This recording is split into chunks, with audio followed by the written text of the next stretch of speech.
Good afternoon and welcome to our special programme as the Queen's final journey to London begins. Her coffin will leave Edinburgh shortly. The cortège will travel slowly to Edinburgh Airport. That's about 8 miles away from St Giles Cathedral, in a journey that is expected to take about 40 minutes. She will then be flown to London, arriving at about 7 o'clock this evening, before her coffin is taken to Buckingham Palace for one last night. Well, this is the scene near St Giles Cathedral in Edinburgh, where the Queen's coffin has lain at rest since yesterday afternoon. Members here of the royal family, Princess Anne and her husband, who are heading towards the cathedral, where there will be private prayers for about 15 minutes before the cortège departs for the airport.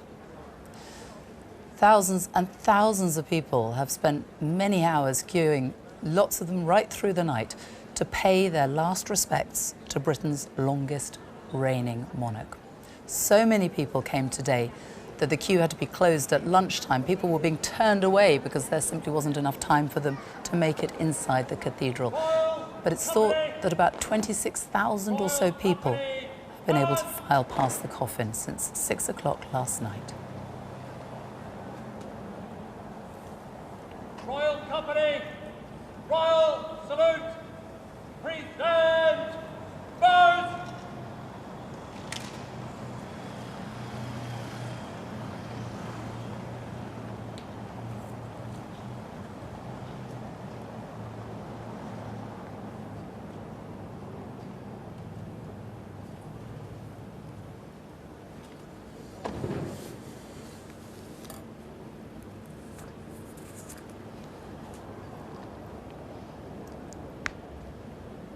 Princess Anne, the Princess Royal, who is accompanying her mother on this last stage of her journey. The Princess Royal, who has been by her mother's side since she passed away at Balmoral on Thursday afternoon. And she made that 6-hour journey from Balmoral to Edinburgh, following behind as part of the cortège. And she will fly to London to RAF Northolt later on this afternoon.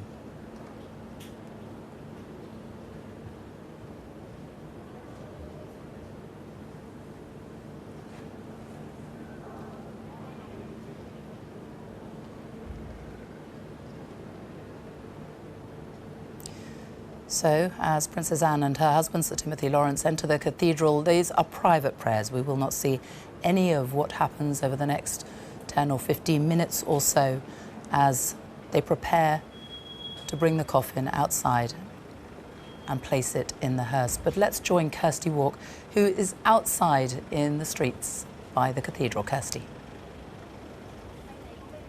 Sophie, the vigil, yes, has ended at St Giles Cathedral. And as you said, more than 26,000 people have quietly filed past the Queen's coffin in the beautiful tranquil space where she's been at rest since yesterday afternoon. They came in their tens, they came with their children, they came with older people, and each person had their own moment of reflection. The coffin had processed from her official Scottish residence, the Palace of Holyrood House, followed by her 4 children on foot. Now, the Princess Royal is going into St Giles for a short prayer service before she accompanies her mother as the Queen leaves Scotland for the last time. Queen Elizabeth reigned for 70 years, and these scenes over the last few days are now part of our shared memory and woven into Scotland's history. Crowds are still gathered 5 and 6 deep on the Royal Mile. I think she'd have liked her send-off from Scotland with the gillies and the gamekeepers, and the warmth of the farewell from people all over the country, and indeed other parts of the UK have travelled here to pay their respects. The poet laureate, Simon Armitage, writes poignantly in his tribute to the Queen, "Evening has come, rain on the black lochs and dark Monroes." Now, while at rest, the Queen's bodyguard in Scotland, the Royal Company of Archers, have stood vigil over the coffin since it arrived at St Giles. And they also stood guard during the lying in state at Westminster Hall of Queen Elizabeth, the Queen Mother, because of her Scottish lineage.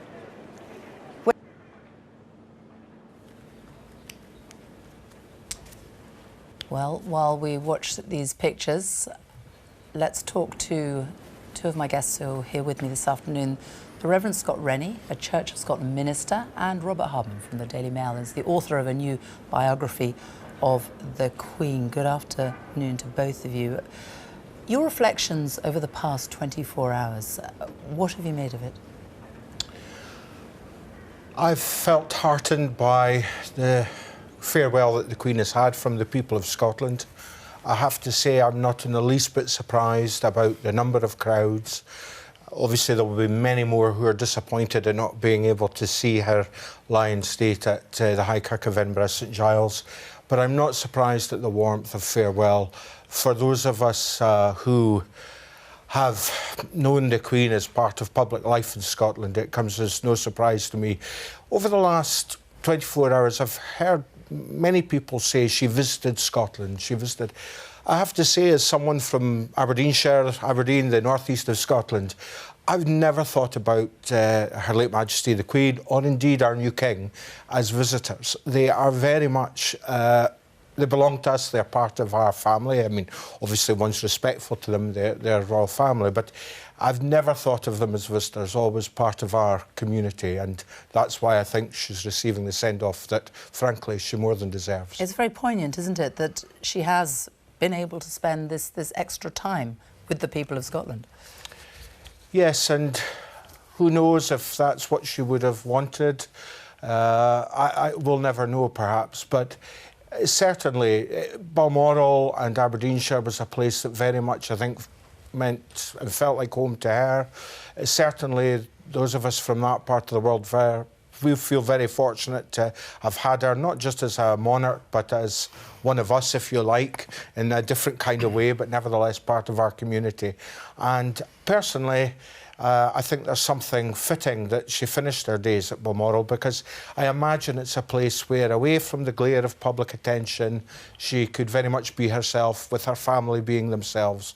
And that's, I think, what all of us would have wanted for her in her last days. And Robert Hardman, we've seen some very touching moments over the past 24 hours. You were at the service yesterday, weren't you? I was. I mean, I've been in Scotland since the weekend. I've been incredibly touched by the reaction there. And the Minister says we don't know if it's what she would have wanted. I think it's exactly what she would have wanted. It's the most wonderful send-off. And of course, she's the first British monarch who's ever passed away in Scotland. So these are unprecedented scenes. This has never happened before. You know, no monarch's ever had this sort of tribute. And to see the coffin coming through the glens, through the big cities, to see that reaction in Edinburgh yesterday, to be in the cathedral, I mean, you know, Scotland has set a very high benchmark for what is to come. And also the vigil by her children. Yeah. Was quite a moment, wasn't it? 10 minutes, they all stood there, 4 of them at each corner of the coffin. Very difficult for them as well, though. The very private grief played out so publicly. Yeah, I mean, I think that for all of them, that the intensity of that moment, and of course we'll see the same at Westminster Hall. We're expecting to see them stand vigil there. This charming tradition that goes back to George V. And that, I mean, that was an incredibly poignant moment last night. I thought it was wonderful that the public continued to file through with no idea. I mean, when you queued up to get your wristband to go in there last night, you had no idea what time you were going to get in, what you were going to see, and they're sort of coming through, and suddenly there is the King. There's the King and his siblings, and, you know, deep in thought. And I thought it was very powerful. You know, monarchs bow to no one, and there's a monarch bowing because there is, you know, the greatest monarch of our lifetimes. And you could see how moved people were as they walked past the coffin last night. And Kirsty Walk has been there the whole time. She has been talking to people who have travelled far and wide to be there to show their respects. Let's go back to Kirsty as we wait for the Queen's coffin to be brought out of St Giles Cathedral. First of all, Sophie, I talked to people when they came out because they had no idea that when they went in they were going to have, as it were, the royal family standing guard with their backs to the Queen's coffin. And they said that it was a moment in their lives that will be very special to them. And it was a moment of contemplation, and it was a moment of unity. And they'd come from all over. I think a lot of people came to Scotland hoping that they would be able to file past and see the Queen here, thinking that actually the crowds would be so great. So a lot of people from Northumberland, Yorkshire, places like that, they made their journey to Edinburgh. And when the Queen actually departs St Giles, the royal banner of the Royal Arms of Scotland will remain draped on the Queen's coffin, while the Crown of Scotland, the oldest crown jewels in the United Kingdom, used in the coronation of Mary Queen of Scots in 1543, they'll be returned to the Crown Room at Edinburgh Castle. And the cortège, when it leaves, will go up past Edinburgh Castle, down towards Queensferry, to Edinburgh Airport, and then she's going to travel by air in an RAF flight to Northolt and thence to Buckingham Palace. But I think one of the most interesting things about this is that, of a very sad and solemn occasion in one way, but people have been so engaged in seeing things like the Company of Archers, the formal bodyguard of the monarch in Scotland. You saw outside St Giles waiting for the Princess Royal to come, Richard, Duke of Buccleuch in Queensberry. He is the Captain General of the Company of Archers, and they were standing in West Parliament Square. And it was lovely because it was the first time for a little while we'd heard the pipes. The pipes came down from Edinburgh Castle, and it reminded us that when Queen Victoria was in residence at Balmoral, she liked to have the pipes every morning at 9 o'clock for 15 minutes. And I don't know if it's true every morning, but apparently the Queen liked to do the same. She liked to have the pipes to greet her, to greet the day. And of course, the way that Balmoral sits, it sits in this beautiful area, and you can imagine the pipes echoing round. And I think people here have really appreciated understanding more about Scotland's history throughout what is, after all, a very sad time. There, Kirsty, that we They're can very see. quiet, very respectful at the moment. Wonderful shots, Kirsty, of the crowds that we can standing, see. Yes. Yes.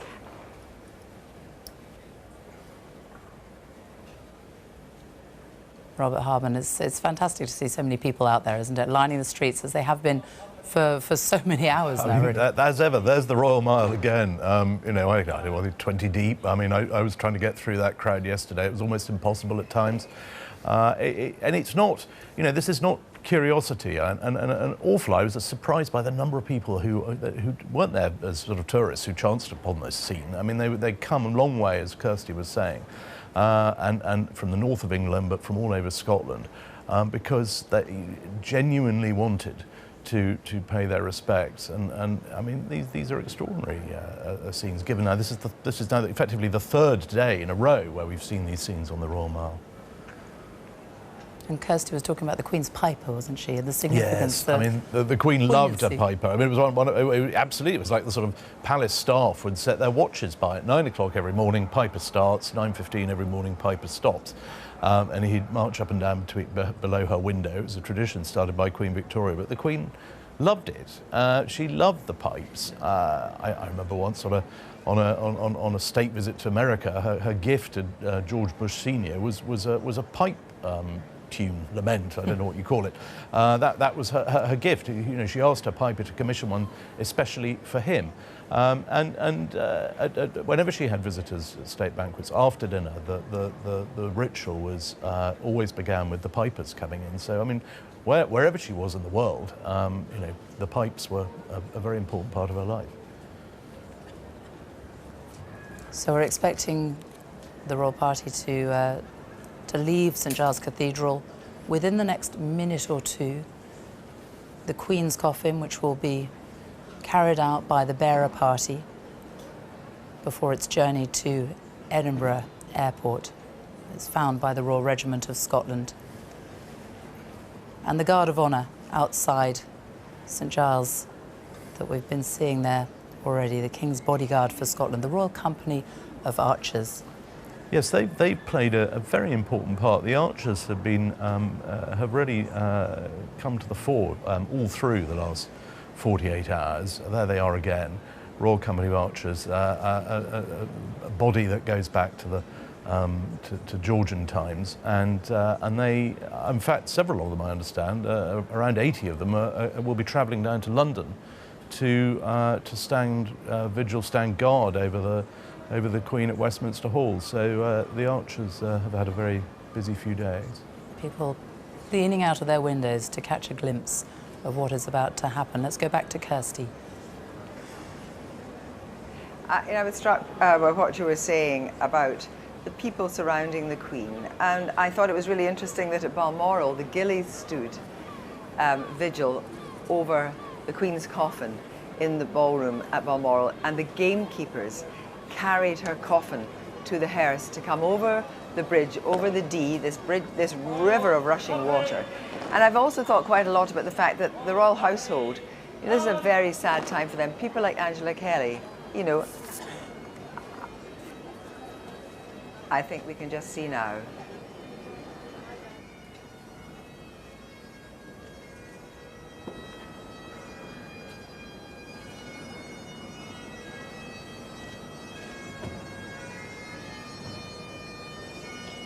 And so the doors at St Giles Cathedral have opened. The pipes playing Flowers of the Forest. Royal salute. Priest stand. Bows.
And so the Queen's cortège leaves to a round of applause.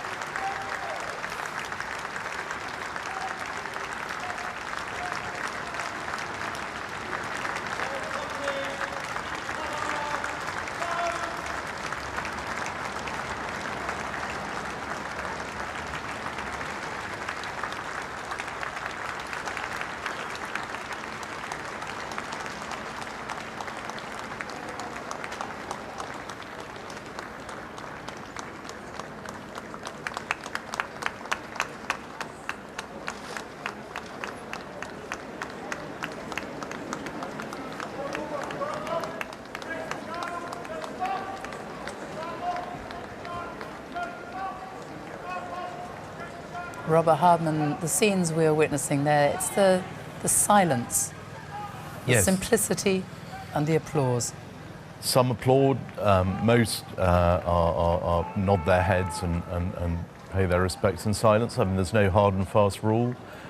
It's incredibly good-natured all the way along here. People are just feel very lucky, very privileged that they can see this. I mean, this is something that's never happened since the Union of the Crowns in 1603. You know, monarchs have always been commemorated in England, but these events have, I think, really underpinned. I mean, we've been saying for days, you know, how much the Queen loves Scotland. It goes without saying she did, and what's beyond doubt is how much Scotland loved the Queen. And Reverend Scott Rennie, we also know how important the Queen's faith was to her. You heard her speak about her faith and how it helped her at a time of grief shortly after she lost her mother.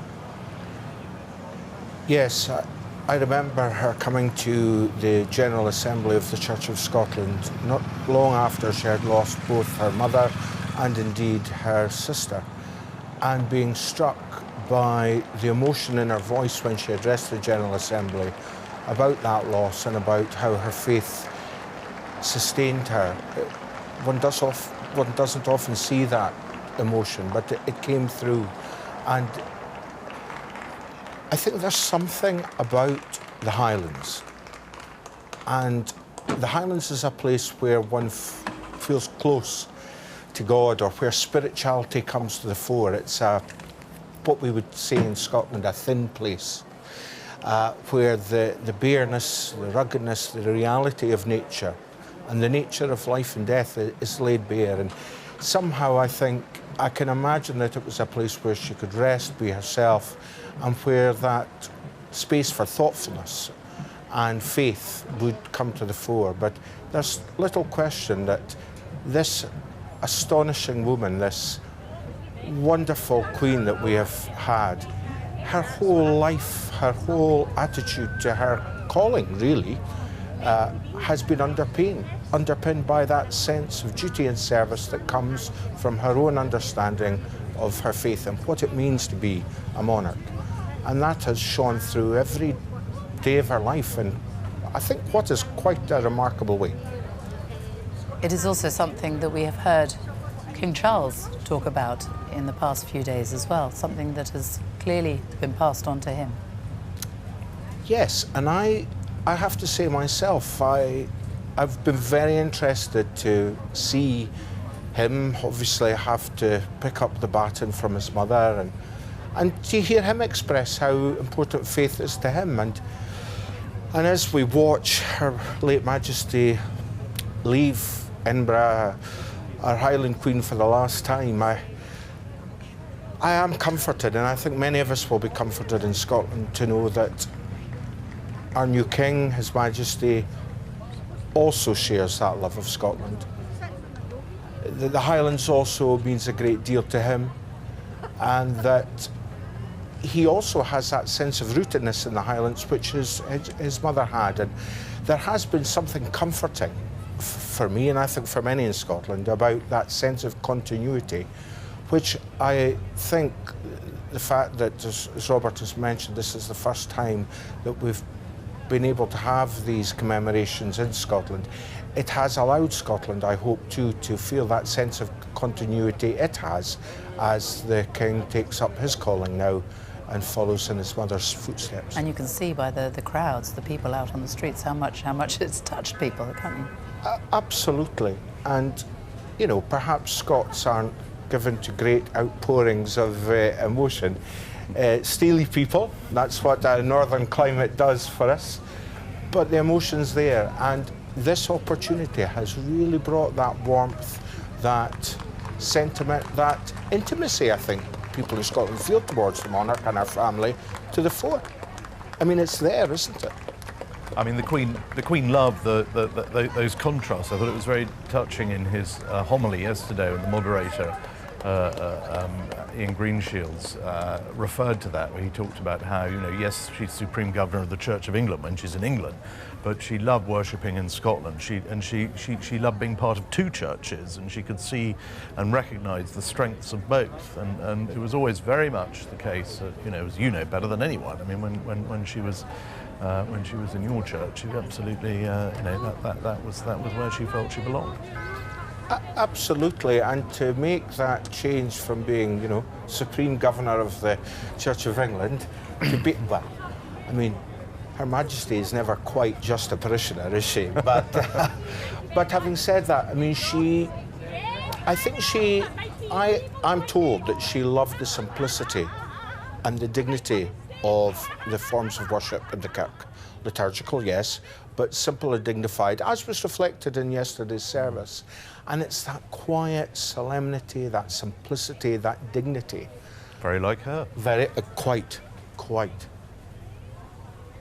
Huge crowds out on the streets there. It's interesting seeing the State Bentley there following behind with the Princess Royal, and the Queen was always very keen on a tradition that when the State Bentley crossed the border from England into Scotland, the chauffeur would stop and unscrew George and the Dragon, which normally sits on the front of it, and put in the Scottish Lion. There was a sort of switchover of bonnet regalia. Now, you talked about Princess Anne there. Let's talk about her, because she has literally she's been by her mother's side, hasn't she, since she passed away? I mean, she was there, I think she was there before her mother died. She was undertaking engagements in Scotland last week, as she loves to do at this time of year, and so she was staying at Balmoral, and she was, you know, every evening she'd have dinner with the Queen, and it was the Princess Royal who had the task of ringing her siblings and saying, you know, last Thursday, you really do need to get up here. And she was with her, as we understand, we don't know for sure, but we understand she was there at the end, and they were terribly close. And she's been so dignified, I think, the Princess, and I think it's entirely right that it's the Princess who it takes her on her final journey. She, of course, it was the Princess who travelled with her across right the way from Balmoral to Edinburgh, more than 6 hours, over 175 miles on Sunday. And I think she has felt this as deeply as anybody, and is I think, just, you know, doing her mother proud. And it was very striking seeing her last night at the children's vigil, as it was called, the King's Vigil, because that it was the first time in history a woman had ever stood guard at a monarch's coffin. The last time it happened, we had the Prince's Vigil, which was the Queen Mother, but it was the three, it was Andrew, Edward and Charles and Lord Linley. Princess Anne. It was the grandsons, exactly, in 2002, and in 1936 with George V, it was his sons who stood there. And I suppose in 1936 it wouldn't have occurred to anyone for a princess to do something like that. But, you know, she's a very remarkable princess. I mean, she's possibly the first person in history who, on being made a Lady of the Garter, said, actually, no, I'm going to be a Knight of the Garter. So after her initial, she has KG. She is a knight, even though she's a lady. You know, I think she absolutely plays prince or princess. I think it's immaterial to her. She's a rock solid support for the monarch. And the other woman who was very close to the Queen, who we also saw there last night, who was watching on, is Sophie Wessex, Prince Edward's wife. But I mean, we've seen over the past few days, you can see just the look on her face, how deeply affected she is by this. Yes, I mean, she's been very, very close. Of course, the Wessexes, or the Forfars as they are when they're in Scotland, but the Wessexes live very close to the Queen. and have, you know, all the way through COVID, for example. I mean, they would, albeit at a distance, they'd be sort of keeping an eye on the Queen and always up at the castle. You know, it's a very close relationship there. And yes, Sophie Wessex, as we've seen, time and again, has been very moved. So, in fact, of course, as the Queen Consort, I think, you know, this is for everybody, not just for the children, but for everybody who knew her and knew, you know, they were so grateful for the way that she would welcome them into the family. She knew how hard it was to marry into this institution and the sort of, you know, the sacrifices involved, if you like, and she was always going out of her way to make all her daughters-in-law, granddaughters-in-law, you know, whoever it was, to help them with this process. And they were always incredibly grateful for that, and you know, now more so than ever, I think. And a lot of that time that they spent was together at Balmoral. That was their family time, wasn't it? Very much so. And in Balmoral and in the Royal Deeside, in, you know, whether it's walking on Loch Mick or, you know, scrabbling up Loch Nagar, they would be given that peace and time to be themselves, to be a family. And I mean, it wouldn't be uncommon for people to be out for a picnic in the summer and to see our late Queen or other members of the family, and people would acknowledge them, but always give them that space and time and recognise that, you know, they need that, they are people. And but also have that sense of pride that I suppose our home was also their home, and just as those of us from that part of the world never forget its beauty and its power, so the landscape around them meant that to them too. And that's a common bond, I think, that we share. Well, a lot of words have been written over the past few days since the Queen died, but also poetry too. And in light of the last few days' events, Scotland's national poet, the Maca, Kathleen Jamie, has written a really touching tribute to the Queen. And it's a poem that she based on an area of the Scottish landscape that Her Majesty loved, the countryside around Balmoral, Loch Nagar, the mountain. And it is read by Sally Magnuson.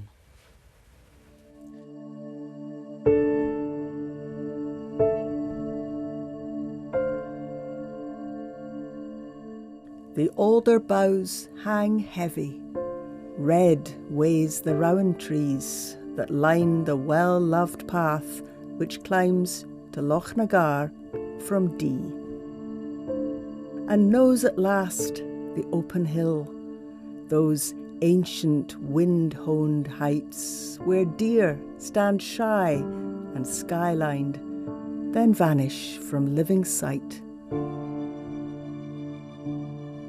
where grief is ice and history is distant roiling skies, where weather chases weather across the lands she strived to serve, and served supremely well, till the call came from afar, back to the country kept in her heart, the Dee and Loch Nagar.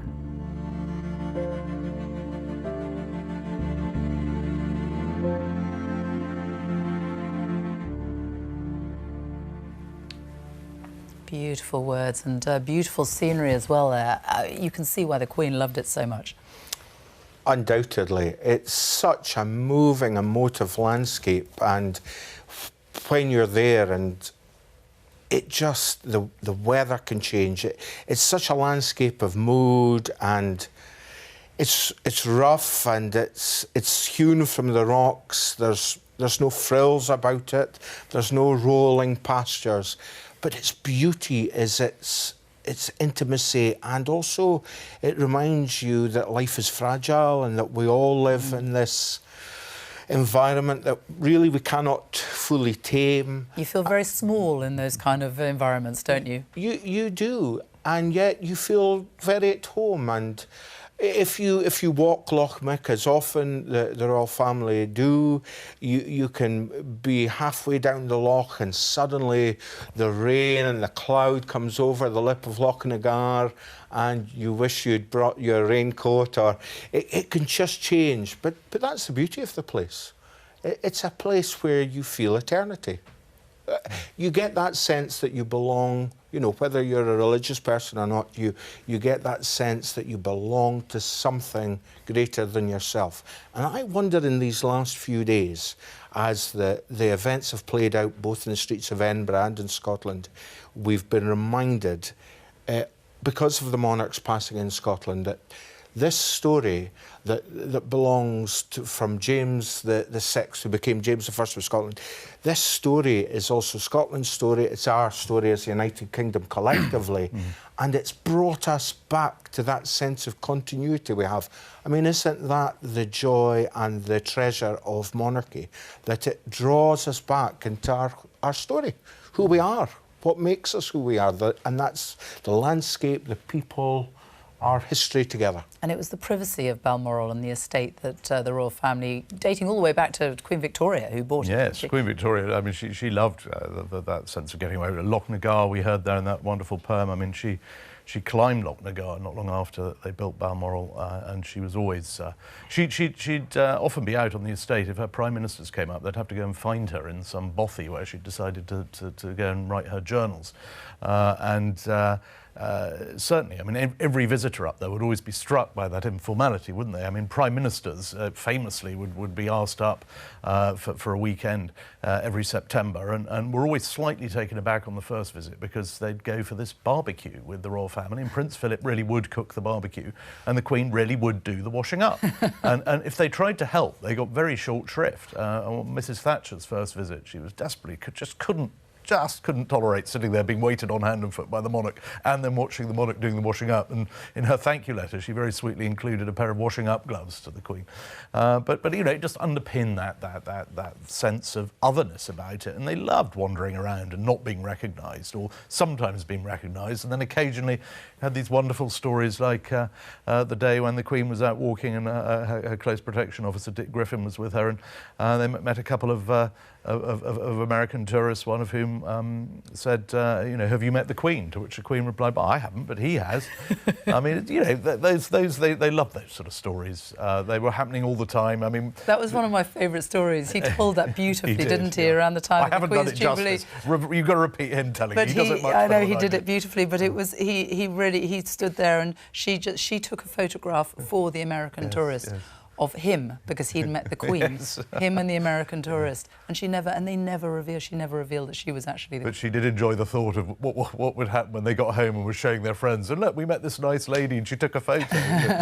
You wonder if they ever found out. While we talk, let's just look at the images that we're now seeing of the cortège, which is making its way out of Edinburgh and heading towards Edinburgh Airport. Look at the people.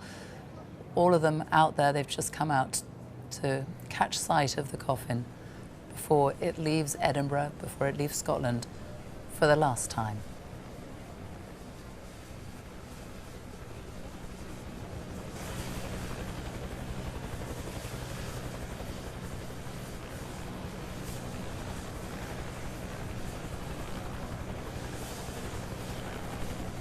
Somebody standing there applauding, people applauding. You can see by the roadside flowers being thrown at the hearse as it passes.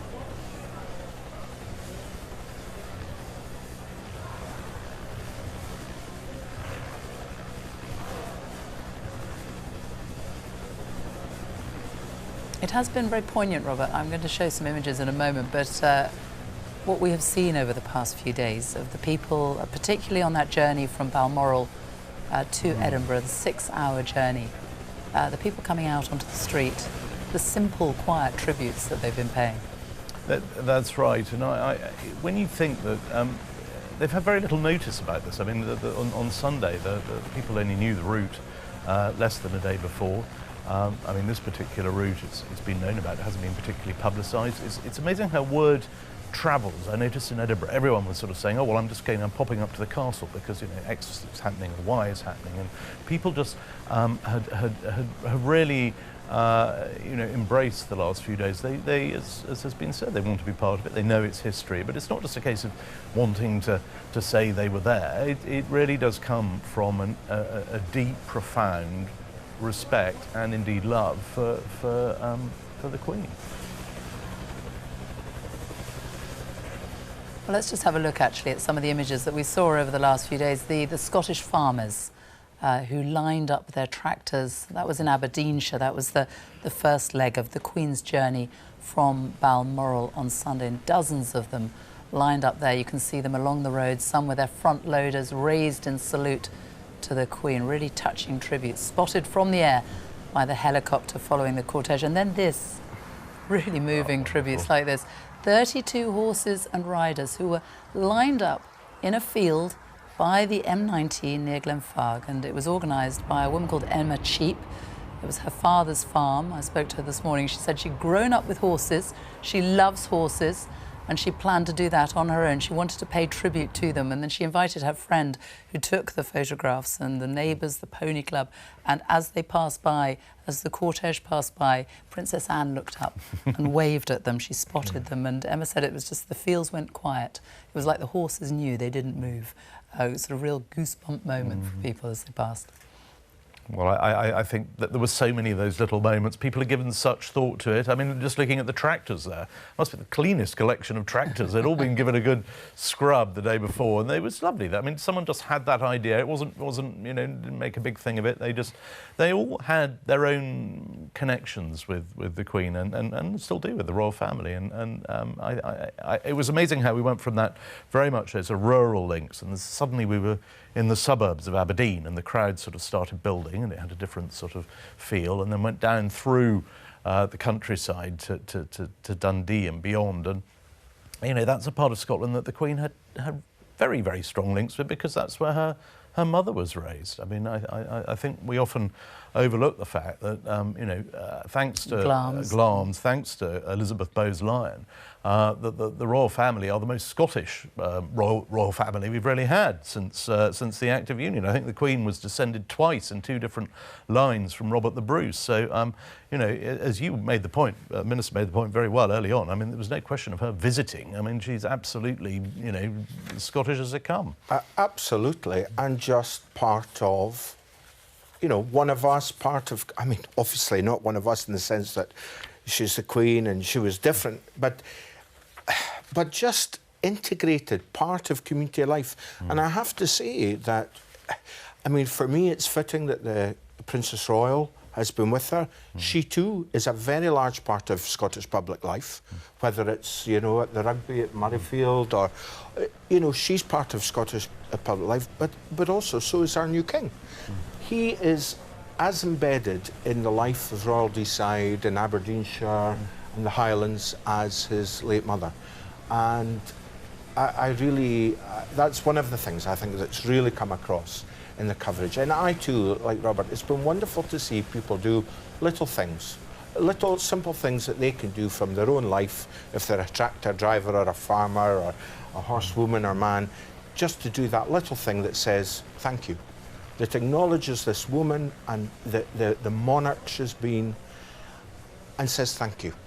It did strike me in the talk to the crowds in Edinburgh yesterday. And I'd say to people, you know, did you ever see the Queen? And almost everyone at some point said, well, I didn't meet her, but I saw her do this, or I remember when she did that, or she came to my school, or other members of the family. I mean, it's extraordinary, the reach of the royal family into every strand of Scottish life, and not just, you know, those who happen to live in Edinburgh, but right across Scotland. I think I haven't done a sort of study of royal engagements, but I wouldn't be surprised if there was a sort of, you know, disproportionate amount of time spent in Scotland. And you only got to look at what the Prince of Wales, as was now the King, did, or Duke of Rothesay when he's in Scotland, did with rescuing Dumfries House, for example, and has transformed the whole area around it. I mean, the local town has been completely overhauled thanks to him. And back in Ballater, both he and our late Queen took an active interest in the town's recuperation from those terrible floods, and not just an interest, but actually helped rebuild things, helped make things happen, and it's that active participation in community life that I imagine people in other parts of the United Kingdom probably aren't aware of because they're not there. But no, it's been very revealing, I think. And people sometimes talk about the separation between the monarch and the person of the Queen, but I've increasingly been thinking, how does one separate the two? Because the nature of monarchy is that person is the monarch. They embody the institution, but they also bring themselves to it. And it's been quite clear from our new King's speech on Friday what he will bring. And really, I thought his address to the nation was pitch perfect, and it showed us all what he is going to bring to that institution, into that role. I thought it was very touching, the gesture from Princess Anne when her mother's coffin was taken into St Giles Cathedral. You talk about separating the person from the monarch, but Princess Anne and the deep curtsy that she performed as her mother was carried into the cathedral. And also at the Palace of Holyrood House. I mean, there is this, you know, she on the one hand, this is a daughter mourning a mother, but very conscious that she's also mourning the Queen of Scots. And you mentioned, I mean, the Princess Royal, as we've heard, I mean, she her love of Scotland goes without saying. Particularly her love of the Scottish Rugby Football Union, of which she's a very devoted patron president, is well known. But you know, she loves spending time up there. Her idea, I was lucky enough to interview her for her 70th birthday. I mean, her idea of a holiday is sailing around the Western Isles of Scotland in a sort of howling gale. And ditto the Queen. I mean, when I was writing my book, I tried to find examples of, you know, where did the Queen really like to go on holiday? Well, obviously Balmoral. But it's extraordinary that in her 96 years, she almost never went on holiday anywhere else. You could count the number of foreign holidays that the Queen had that weren't in Scotland almost on one hand. I mean, that given any opportunity, that's where she would rather be. Well, you spoke earlier about the people who had met her occasionally. We're going to hear now from somebody who actually was lucky enough to have performed for Her Majesty the Queen, the violinist Nicola Benedetti.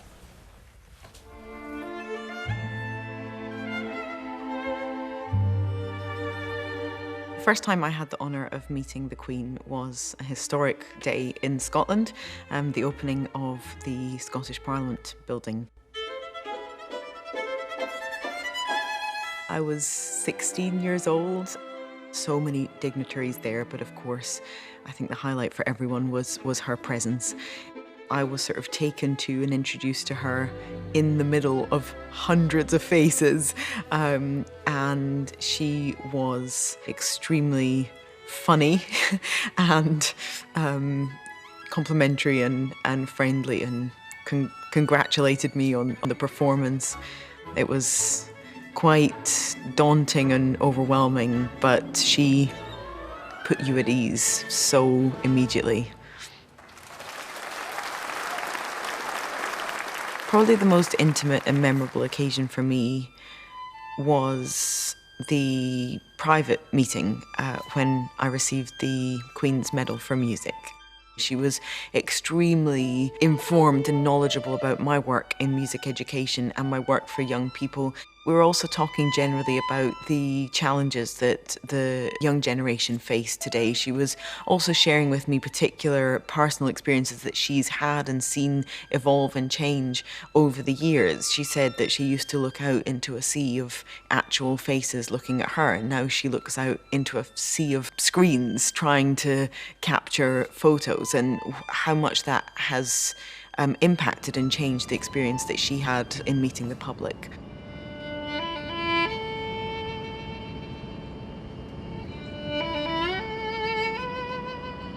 There was just so much content and nuance, and I felt that even in that short period of time, that conversation, I learnt so much, and my perspective both on her but on the world had actually been altered and changed.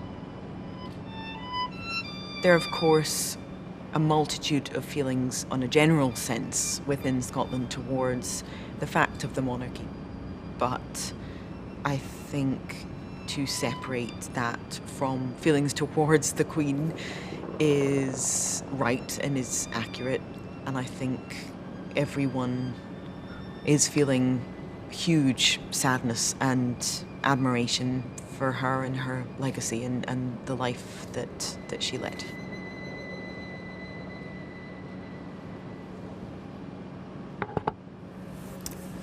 Nicola Benedetti with her reflections there. And joining Robert and me in the studio now is the Olympic gold medalist and proud Scot, Dame Catherine Granger, also the Chancellor of Glasgow University, which meant that you were invited yesterday to the service at St Giles Cathedral. And as we watch these pictures of the Queen's coffin moving towards Edinburgh Airport, it's only a few miles, but it is moving quite slowly. It should be there soon. Just reflect for us on the past 24 hours.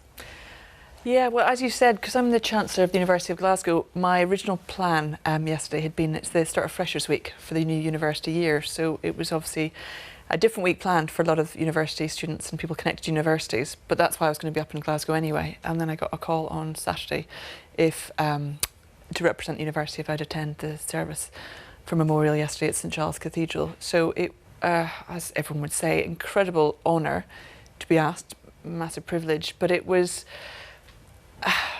really sobering. It was quite a sombre effect, although it's an incredible life to celebrate, and we have talked so much about the Queen and all that she has done, especially in Scotland. It's still, I think inevitably the moment you see the coffin for real, you sort of finally have to accept what has just happened. So it was an incredible atmosphere, you know, the crowds gathering. We've seen the footage already and the people lining the streets already today. There's so much goodwill for the Queen and for the royal family especially as well, who were obviously all gathered there for the memorial yesterday. So a lot of incredible people wanting to be close, wanting to, you know, well-wishers, support, showing their love and gratitude of someone who has made a big difference to that country. And you were very fortunate. You met the Queen on numerous occasions. You had some quite intimate moments with her, didn't you? Yeah, and I do. I feel very fortunate to have done that. She. I mean, we talk about this now. She is such an icon for the world as well as the United Kingdom. But she, you don't ever, growing up, although she's been this constant through all her life, I didn't expect to ever meet her personally, and never mind sort of a few different meetings.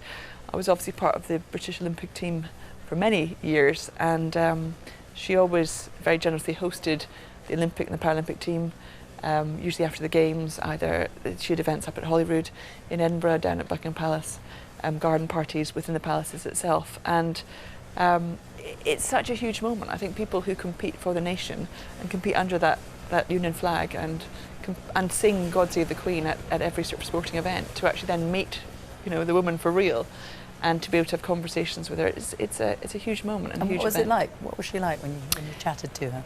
Always engaging, always interested. As many people have said, I think she's got this.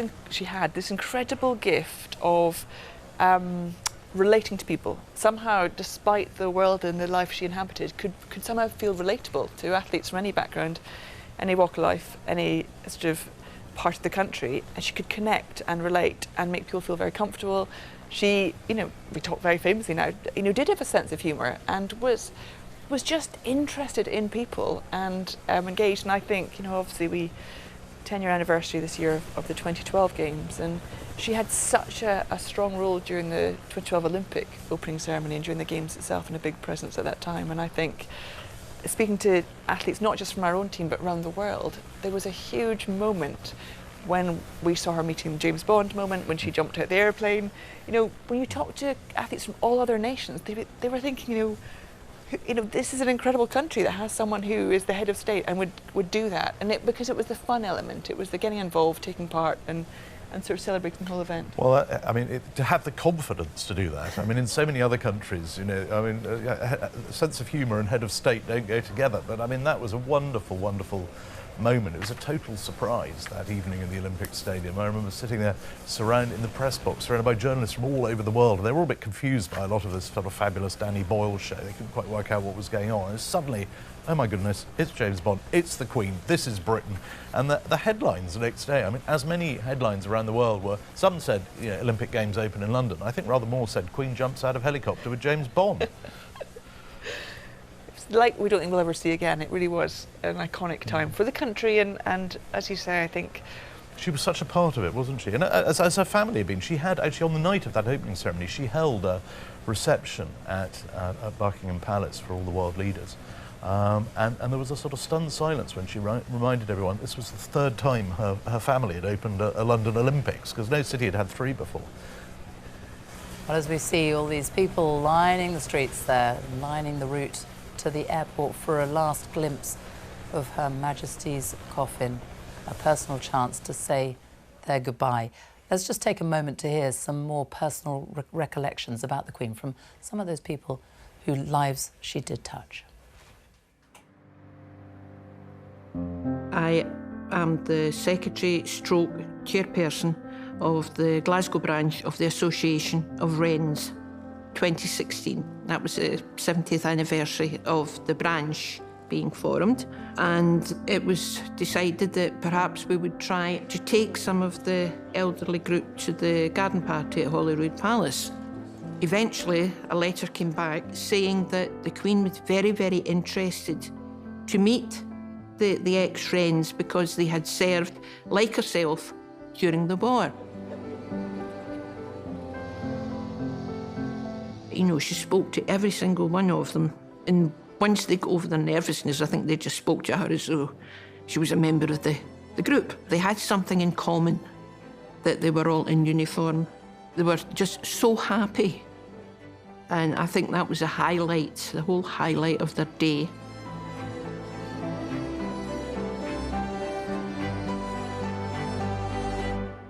My MB was given to me for raising money and looking after women and children. It was one Saturday. In the morning, a letter came through, and when I opened it, I was screaming. I said to my daughter-in-law, I said, look at it. And then she said, Mommy, you got MB, you got MB. Then my husband took it. Oh, they were so happy. So I went, and when we entered, I saw Prince Charles standing, and the Queen said, standing beside him. And the Queen said, oh, you're from Kenya. How you like about living here? I said, it's great because my family is here and people are very nice in Scotland. So she did say, yes, Scotland is beautiful. It was a beautiful moment that time, beautiful moment to see them so close, not even a foot, you know, so close. I felt very proud to be associated and to even meet her for a second, for 2 minutes, 5 minutes during my life. I think particularly of the Queen arriving with Prince Philip at the opening of the Glasgow 2014 Commonwealth Games. And Scotland remains very proud of Glasgow 2014. And now, ladies and gentlemen, please welcome the head of the Commonwealth, Her Majesty the Queen, accompanied by his... I think having the opening ceremony in Celtic Park looked like a cauldron, and that you just felt the whole thing go. And yes, that was something else. It really, really was. It was raucous. I mean, she was cheered like a rock star. I can remember looking up to the screen and this beaming smile coming from Her Majesty that here she was at the opening of her Commonwealth Games in the very friendly city of Glasgow, and people were there every second of the way.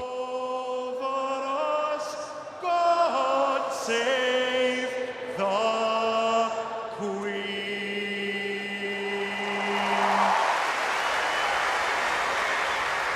The RAF's red arrows there, and it is the RAF who will be flying the Queen back to London this evening. These are live images from Edinburgh Airport, and this is the Globemaster, the C-17 aircraft that will be transporting the Queen's coffin back to London, back to RAF Northolt, just west of London. The flight is expected to take off at about 5:45 this evening. It's an hour-long flight. This is a huge aircraft. It's a heavy lift transport and cargo carrying aircraft made in America, American-made, but we've had them in the RAF for many years. It's a very versatile aircraft that crews love flying, and it has been used extensively, most recently in the Ukrainian conflict, in humanitarian sorties. It's been used as well in the evacuations in Kabul and Afghanistan a year ago. And they're ready to receive the cortège when it arrives at the airport anytime now. This is the final journey, isn't it, Robert, from Scotland, from the country that the Queen loved? It is. I mean, it's a very powerful moment. You know, this is the Queen of the United Kingdom who has loved all corners of the kingdom, and she's flying back home. Well, home. I mean, she's back to the capital, but this will be the last time. I mean, a monarch who's spent more time in Scotland than any monarch ever, and just as we've said so often, I mean, loves it, feels part of it. I mean, this really is a very profound farewell.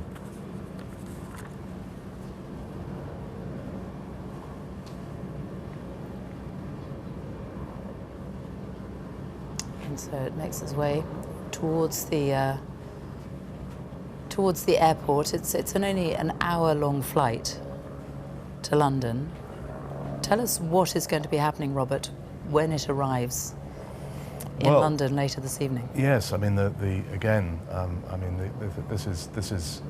it's important to remember this is the sort of the RAF taking central stage, and this, I suppose, this is their farewell to someone to whom they were incredibly attached. She was incredibly attached to them. Her father, George VI, first member of the royal family to win his RAF wings, was always delighted to wear RAF uniform.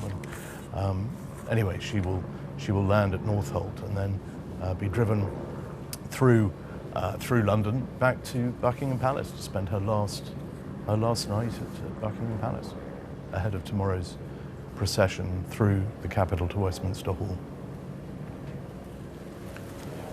And we're getting an idea of the sort of scenes that we will see in London over the next few days. It is only Tuesday. It's many days yet until the state funeral next Monday.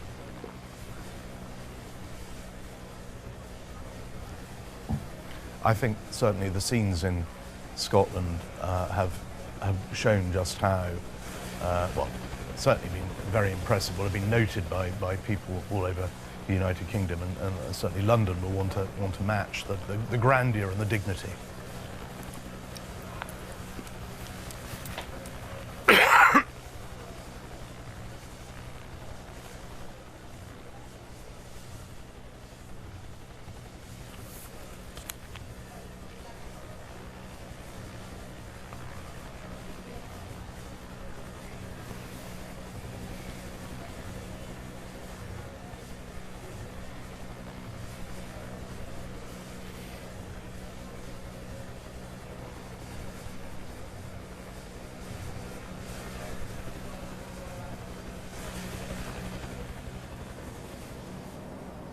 Well, you can see how close the cortège is now. The outriders on the outskirts of the airport making their way. And there will be a simple reception for the coffin when it arrives. There is a bearer party that will carry the coffin onto the C-17,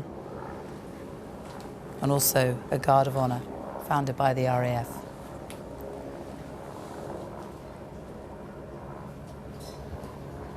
Your thoughts, Catherine, watching these images?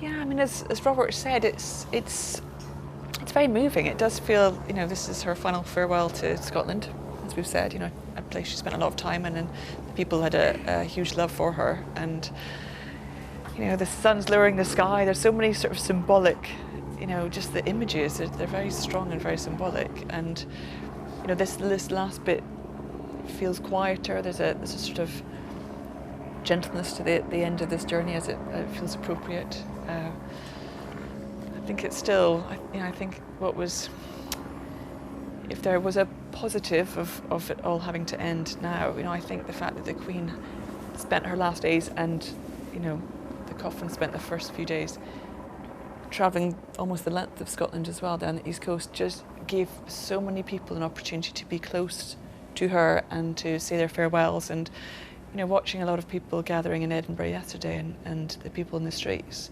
there's a lot of people being surprised about how emotional they felt and how they wanted to pay respects, but actually found it much more sentimental and much more moving than simply saying goodbye to you know, the leader of the country. It was sort of saying goodbye to someone they felt they had a connection to and they knew. And I think we'll see that, as Robert said, when she does move down to London, and I think we'll see clearly the same crowds and reactions in the south as well. And I think there'll be so many people who will either have, you know, a connection to her, whether they've met her or been somewhere where she's been, or just having just grown up with her or lived a life with them. There's, you know, I think we just have countless people feeling they want to be part of this moment, and you know, it does feel that it's a very difficult moment in time, but it's a real moment in history that is sort of carved into all of our lives now.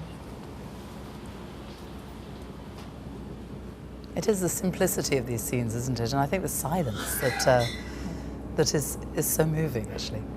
What was incredible was at the memorial service yesterday, you know, as usual, everyone was seated very much in advance, and there was, you know, organ music being played. There was a sort of gentle, respectful hush, but there was conversation.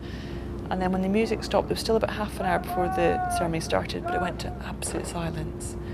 And I think it's very rare you're in huge areas or groups where there's complete silence and everyone is almost caught in the same thought process, and yet with very personal reflections. But it's really a powerful moment, and I think, you know, it's wonderful that these moments, these pictures are captured, and people all over the country now, all over the world, are watching them together, and we'll have different experiences of it, but there's still a sort of community that comes together when you watch this, and you know, we grieve as a nation, really. Well, let's just watch as the hearse draws up by the ramp of this huge cargo plane, the RAF Globemaster. The Guard of Honour there, found by the Royal Regiment of Scotland.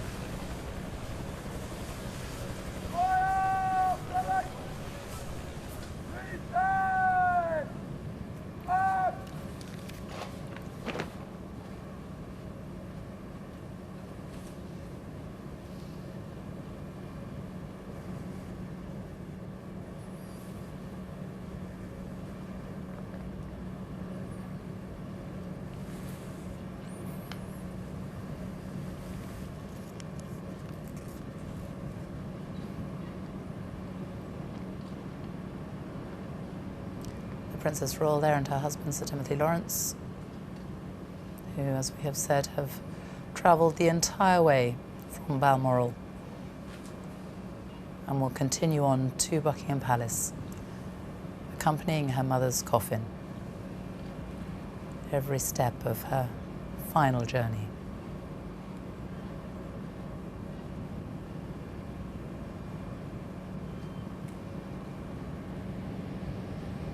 There's a party of people there accompanying the Princess Royal, there to greet the Queen's coffin.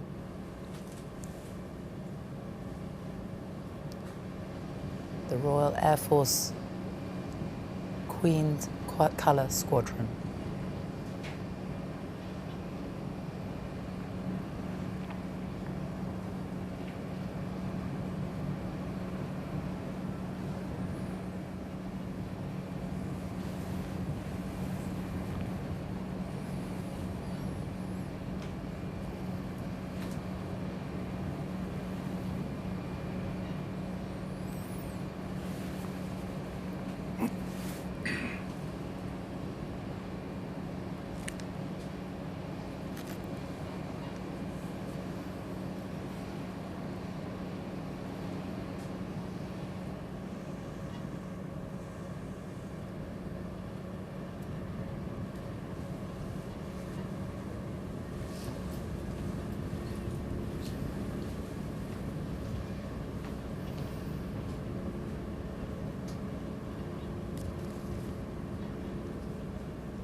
Scotland's 3 military chiefs in attendance at the airport, as is the First Minister, Nicola Sturgeon.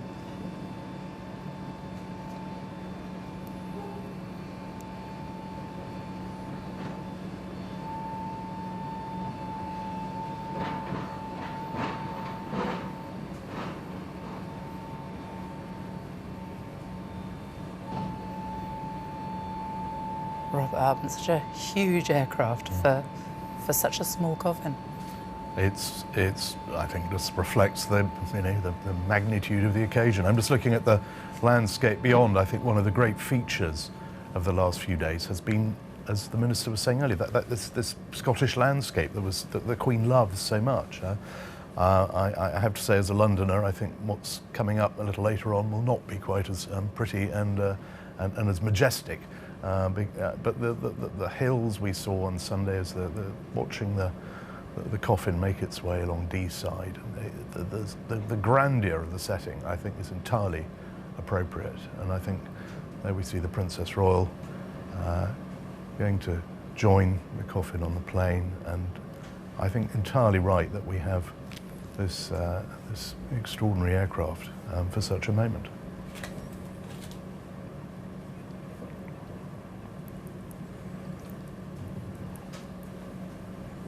The Lord Chamberlain and the Dean of the Chapel Royal also boarding the aircraft alongside her, the Dean of the Chapel Royal in Scotland. They will accompany the Queen's coffin on its hour-long journey to London. It's 1 hour. The call sign, we're told, is Kitty Hawk, which it always was when the Queen was on board.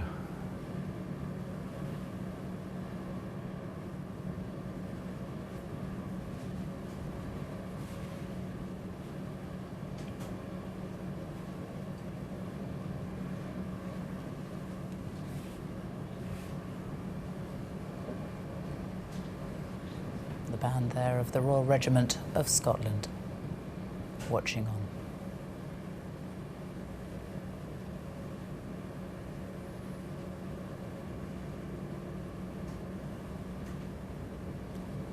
So Robert Harbin, let's just reflect now on what is to come, because as we say farewell to the Queen in Scotland, we are expecting huge crowds to turn out in London in the days ahead. They're talking about millions of people. I think it will be millions. I think it's going to be the greatest collective act, if you like, the greatest farewell that this nation has possibly ever seen. When you think of the modern modes of transport and communication, it's going to be something like which we haven't seen. This element of it, known as Operation Unicorn, the Scottish part of the proceedings, now comes to a close. But we know that people are flying in from all over the world to I mean, next week, over the weekend, we'll start seeing world leaders and dignitaries, but just ordinary people. As we've mentioned many times over the last few days, the Queen was Queen of 14 other countries. They've lost their head of state. They're feeling this. They all have possibly slightly different memories of the Queen. Some people in Australia will remember her first visit to Australia in 1954. What an extraordinary moment that was for Australia. She's much loved in Canada, a country she's visited more than any other. And so all these nations, people are coming from there to London right now, over the days ahead. And people from all over the UK will be coming to possibly watch the procession that we're going to see tomorrow through the streets of London as the Queen goes from Buckingham Palace to Westminster Hall. Some will hope to join the queues for the lying in state, which will then continue 24 hours a day for 4 days. And then for the final procession to Westminster Abbey for the funeral, and then down to Windsor on Monday for the committal. And I think we can safely say that every element of all those events is going to draw, as you've said, Sophie, millions of people.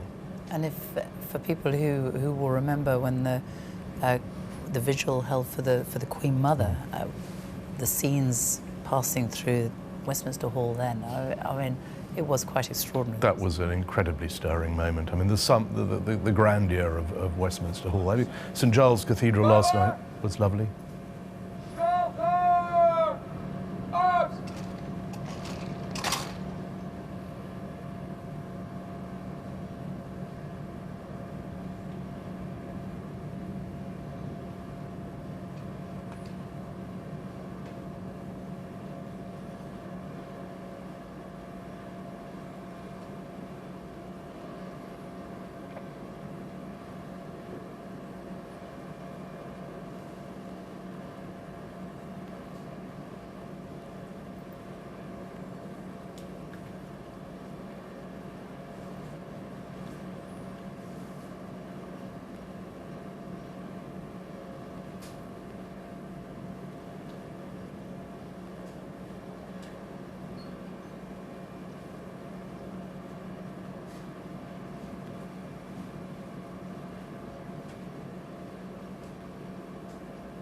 There will be a final royal salute from the Guard of Honour before the plane takes off, and the band will be playing one verse of the national anthem, and then the C-17 will take off into the skies and head south.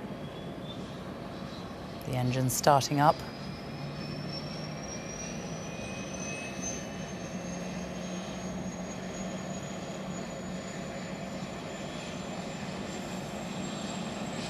It will be quite a sight in the skies heading south, won't it? I think people look up, you will see that plane coming down.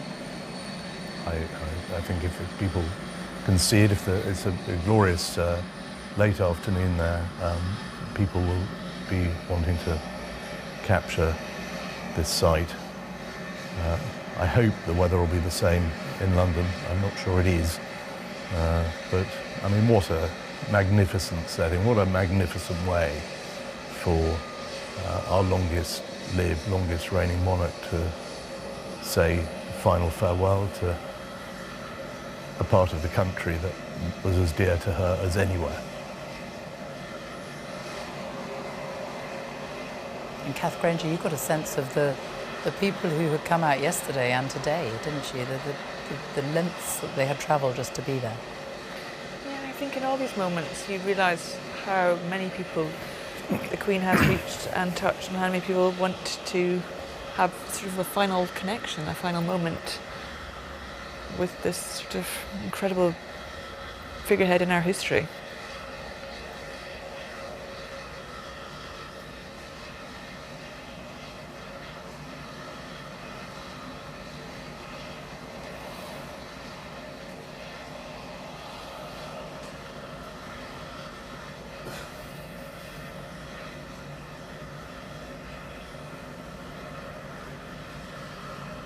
She was, of course, the most travelled monarch in history. It's extraordinary to think she didn't actually leave British soil until the age of 20. But she went on to visit pretty much everywhere, with one or two exceptions on the planet. And no one's ever really been able to tot up the total number of miles she travelled, but largely due to the invention of the jet engine. She's circumnavigated the globe so many times, usually by air, sometimes in her beloved Britannia. Britannia, of course, is now docked not far from where we're looking at now in the docks at Leith. But flying was always part of being monarch. She didn't particularly like flying. She knew it's something she had to do. She always liked to have a St Christopher's medallion on board whichever aircraft she was flying on. Really? Yeah, it was one of the things whenever they were chartering a plane, because unlike most heads of state around the world who had sort of Air Force One or whatever, the Queen didn't have her own long-distance jumbo jet or anything, and whenever she was travelling, the crew always told, make sure there's a St Christopher's medallion.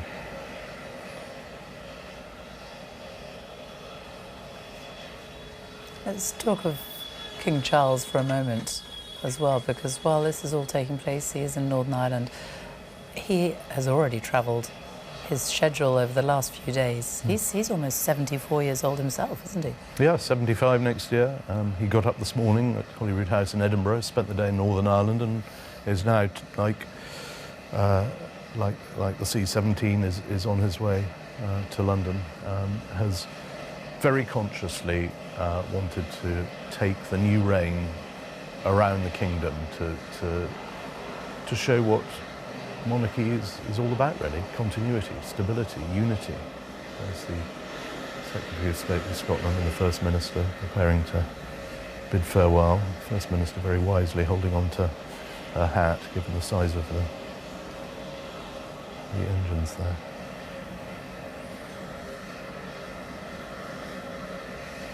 As the First Minister, of course, who read the lesson yesterday at St Giles in that fabulous service.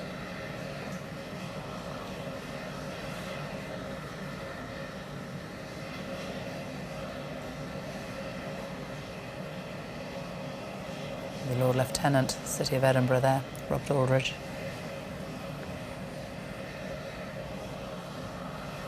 Lord Lieutenants have played a very key role in all these events in recent days. The Queen's representative in all her counties. They've all known her, they've all known the royal family very well. I think they'll be particularly will be feeling her loss. Everywhere she went, the first person she'd usually meet in any county would be the Lord Lieutenant. And you have to remember the guard there, the people, they will have known her for year after year after year, won't they? That was their role, and she had every week, every year, the week, the Holyrood week. It will be very poignant for them too, won't it? It will, and whenever she was at Balmoral, there was always a guard, often from the Royal Regiment of Scotland or from other regiments, would be up there as it wasn't a great deal of ceremonial, but they were always very proud to play a part. I think anyone who's served in uniform in any of the armed forces will feel that extra special connection, because you did serve Queen and country, and once again now King and country. My mum was brought up northeast of Scotland, and my granddad was in the police force. So when we saw Ballater, the local towns of Aboyne and Kincardine O'Neill, the three sort of groups of police from the three towns would be asked to come along when the royal family were in residence, especially when they were having picnics and things. So my mum's got photos of my granddad with them all in uniform, sort of very discreetly, but basically looking after the royal family as they had their picnics. And he'd come back and tell my mum and my aunt about a very young version of Anne and Charles running around having their picnic. So I think, like we've said, this connection to family life that the locals, I think, really respected, and I think that warmth was there because they respect the royal family, but they saw them as a family as well in the community, and that's an incredible thing to be part of.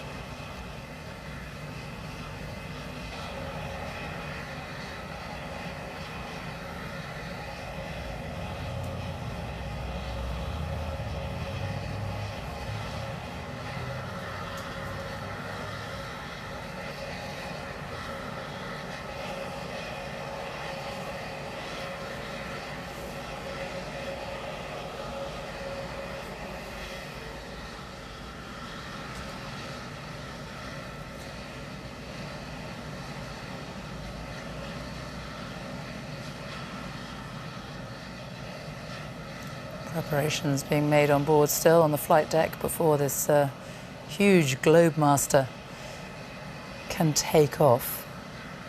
When it lands in London at about 6:30, 7 o'clock this evening, there will be it will be taken, the cortège, another cortège, which will travel from RAF Northolt. That's the oldest RAF base, I think, in the UK.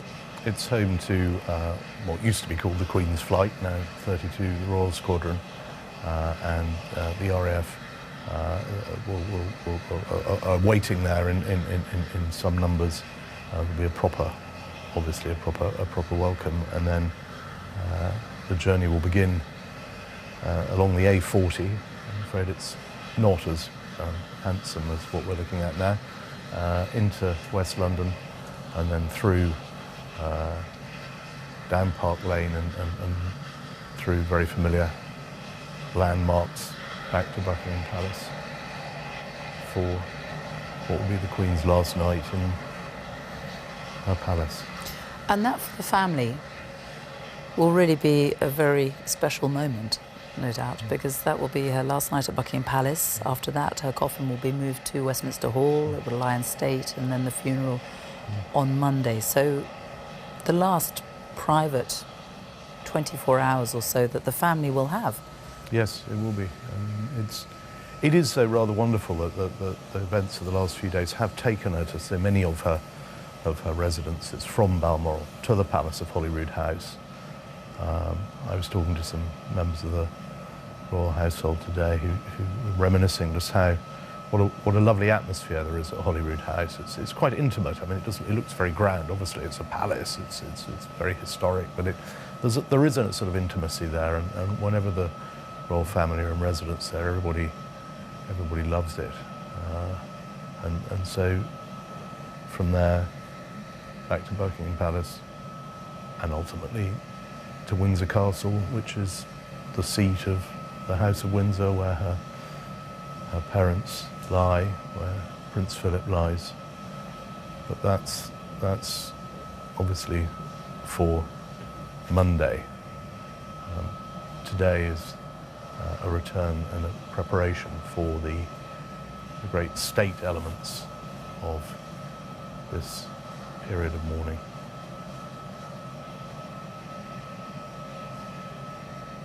But can we expect the family members, like the new Prince of Wales, the Princess of Wales, can we expect them to all gather tonight at Buckingham Palace? The Queen's coffin is going to the Bow Room, isn't it? The coffin will rest in the Bow Room. I'm quite sure they'll all be coming to pay their respects, and they'll obviously be all gathering tomorrow for the procession.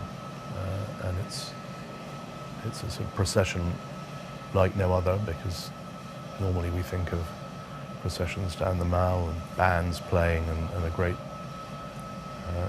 amount of spectacle and pageantry, but there will be, despite the grandeur of it, despite the history and obviously all that it represents, it will be a family. And tomorrow I would expect to see, possibly for the first time, a lot of family members who we haven't seen thus far. I mean, the Queen was extremely close, for example, to her niece and nephew, former Viscount Linley, now Earl of Snowdon, and Lady Sarah Chatto. They were devoted to her. They'd spend a lot of time with her. They will be there. A lot of the people who, from her mother's side of the family, I would expect to see them processing as well. And of course the staff, who are just utterly devoted.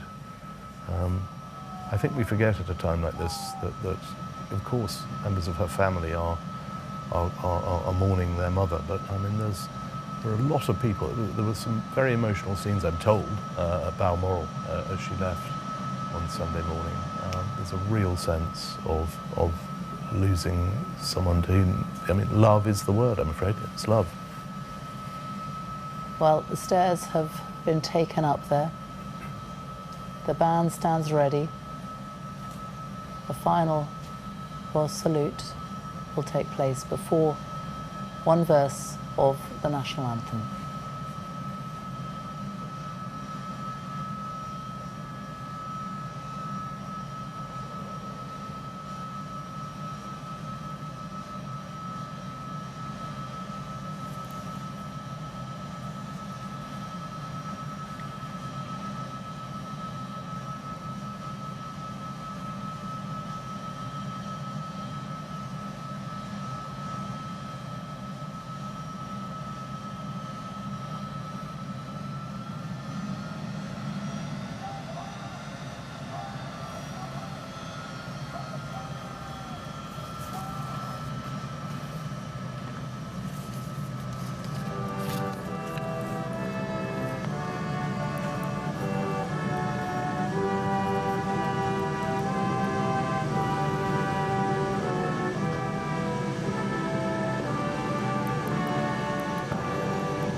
But a huge aircraft taxiing very slowly towards the runway. So it's an aircraft that's been used in Ukraine. Most recently, it's been used in those evacuations from Afghanistan, from Kabul last year. It's also been used to repatriate the bodies of British servicemen and women in years past. It plays a key role. As it's a reminder that all the military elements in what we've been seeing, the troops involved, the troops we're going to see in London later on and tomorrow, they all perform frontline roles. These ceremonial elements are something they take very seriously. They're very proud of them, but they're not what they're really there for.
And so as the sun goes down over Edinburgh, Britain's longest reigning monarch leaves Scotland for the last time, a country she loved so deeply.